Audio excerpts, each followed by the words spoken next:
Ahir va ser atacat al Palau de la Generalitat en pintura, però hagués pogut ser atacat amb qualsevol altra cosa i no hagués passat absolutament res, tot veient la passivitat i incompetència de Mossos d'Esquadra i Guàrdia Urbana. Però segurament a molts d'ells ja els hi està bé, tot veient quan com atonyinen sàdicament a joves independentistes mentre permeten que uns energúmens, mitja dotzena d'energúmens, segurament molts d'ells, o segurament ells, colonitzadors espanyols, deixen feta un fàstic la façana de la màxima institució de Catalunya.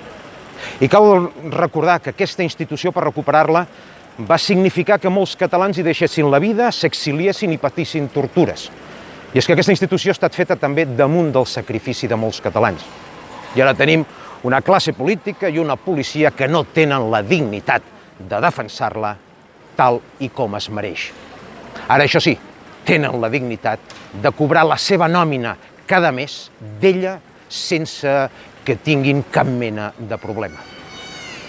Així ens parla la nostra classe política d'enfrontar-se a un estat quan són incapaços d'aturar a 4 energúmens que, torno a repetir, deixen feta un fàstic la façana de la màxima institució de Catalunya. Catalunya necessita urgentment uns dirigents polítics que facin que Catalunya sigui respectada i facin recuperar la confiança als catalans. Us puc assegurar que si Força Catalunya hagués tingut responsabilitats de govern, aquests brètols ahir haguessin estat detinguts contundentment, emmanillats i interrogats per la nostra policia.